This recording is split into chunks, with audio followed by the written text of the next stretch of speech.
It's the mindset. Free your mind, free your mind. Mindset, free your mind, free your mind. Hey, not everything that glitter is gold. Not everything that's white is snow. On the mindset, I just start let them know, let them know, let them know.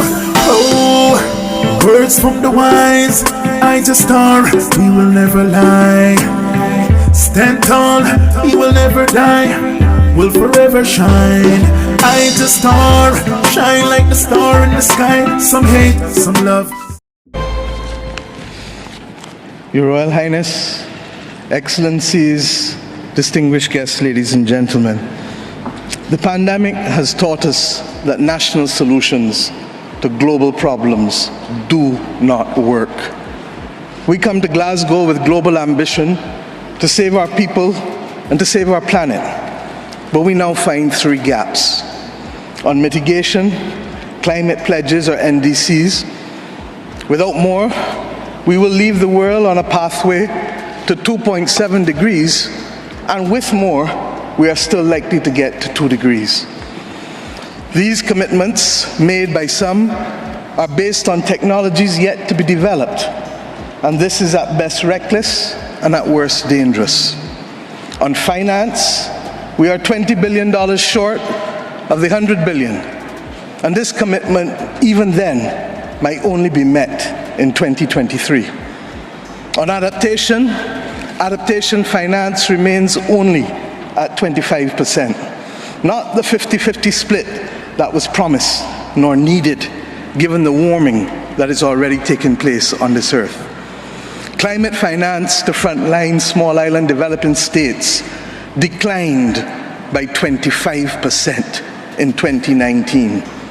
Failure to provide the critical finance and that of loss and damage is measured, my friends, in lives and livelihoods in our communities. This is immoral and it is unjust. If Glasgow is to deliver on the promises of Paris, it must close these three gaps. So I ask to you, what must we say to our people living on the front line in the Caribbean, in Africa, in Latin America, in the Pacific, when both ambition and regrettably some of the needed faces at Glasgow are not present? What excuse should we give for the failure? In the words of that Caribbean icon Eddie Grant, will they mourn us on the front line? When will we, as world leaders across the world, address the pressing issues that are truly causing our people angst and worry, whether it is climate or whether it is vaccines? Simply put, when will leaders lead? Our people are watching, and our people are taking note. And are we really going to leave Scotland without the resolve and the ambition that is sorely needed to save lives and to save our planet? How many more voices and how many more pictures of people must we see on these screens without being able to move? Or are we so blinded and hardened that we can no longer appreciate the cries of humanity? I have been saying to Barbadians for many years that many hands make light work. Today, we need the correct mix of voices, ambition, and action. Do some leaders in this world believe that they can survive and thrive on their own? Have they not learned from the pandemic? Can there be peace and prosperity if 1/3 of the world literally prospers and the other 2/3 of the world live under siege and face calamitous threats to our well-being? What the world needs now, my friends, is that which is within the ambit of less than 200 persons who are willing and prepared to lead. Leaders must not fail those who elect them to lead. And I say to you, there is a sword that can cut down this Gordian knot, and it has been wielded before. The central banks of the wealthiest countries engaged in $25 trillion of quantitative easing in the last 13 years. 25 trillion. Of that, 9 trillion was in the last 18 months to fight the pandemic. Had we used that 25 trillion to purchase bonds, to finance the energy transition, or the transition of how we eat, or how we move ourselves in transport, we would now today be reaching that 1.5 degrees limit that is so vital to us. I say to you today in Glasgow that an annual increase in the SDRs of $500 billion a year for 20 years, put in a trust to finance the transition, is the real gap, Secretary General, that we need to close, not the 50 billion being proposed for adaptation. And if 500 billion sounds big to you, guess what? It is just 2% of the 25 trillion. This is the sword we need to wield. Our excitement 1 hour into this event is far less than it was 6 months ago leading up to this event. Can we, with those voices and these speeches from Sir David and others, find it within ourselves to get the resolve to bring Glasgow back on track?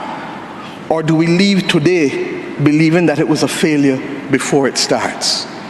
Our world, my friends, stands at a fork in the road. One no less significant than when the United Nations was formed in 1945. But then, the majority of our countries here did not exist. We exist now. The difference is we want to exist 100 years from now. And if our existence is to mean anything, then we must act in the interests of all of our people who are dependent on us. And if we don't, we will allow the path of greed and selfishness to sow the seeds of our common destruction. The leaders of today, not 2030, not 2050, must make this choice. It is in our hands. And our people and our planet need it more than ever. We can work with who is ready to go, because the train is ready to leave. And those who are not yet ready, we need to continue to ring circle and to remind them that their people, not our people, but their citizens, need them to get on board as soon as possible. Code red to the G7 countries. Code red to the G20. Earth to COP, that's what it said. Earth to COP. For those who have eyes to see, for those who have ears to listen, and for those who have a heart to feel, 1.5 is what we need to survive. 2 degrees, yes, SG, is a death sentence for the people of Antigua and Barbuda, for the people of the Maldives, for the people of Dominica and Fiji, for the people of Kenya and Mozambique, and yes, for the people of Samoa and Barbados. We do not want that dreaded death sentence. And we've come here today to say, try harder, because our people, the climate army, the world, the planet, needs our actions now, not next year, not in the next decade. Thank you.